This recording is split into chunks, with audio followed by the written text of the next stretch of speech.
Inilah sosok Fendi Rompas, anak TNI tewas ditikam kekasih. Fendi diketahui berprofesi sebagai dosen.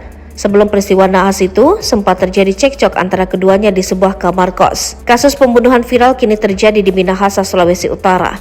Diketahui seorang pria bernama Fendi Rompas, SPD MPD, yang merupakan staf dosen Fakultas Teknik Universitas Negeri Manado di Tondano ditikam kekasihnya Jasmine Tampenawas. Atas kejadian tersebut, Fendi tewas dengan berlumuran darah. Korban Fendi Rompas diduga mengalami luka tusuk di bagian dada.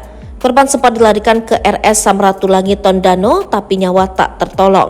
Fendi Rompas diketahui berprofesi sebagai staf dosen di Universitas Negeri Manado. Ia diketahui mengajar dosen di Fakultas Teknik Unima. Selain itu, korban merupakan anak seorang tentara. Ayah korban merupakan seorang anggota TNI yang bertugas di Koramil 130203 Kakas Kabupaten Minahasa. Korban adalah anak dari Serka Ayub Rompas, Babinsa Koramil 130203 Kakas. Sementara itu, Kasat Reskrim Polres Minahasa AKP Jesli Hinonaung ketika dikonfirmasi menjelaskan kepolisian sudah menyampaikan kepada pihak keluarga untuk membuat laporan. Pasca kejadian, kami sudah menyampaikan keluarga membuat laporan polisi dan sampai saat ini kami masih menunggu, ujarnya. Menurutnya, seorang perempuan yang bersama korban di tempat kos-kosan sudah diamankan sejak kemarin malam.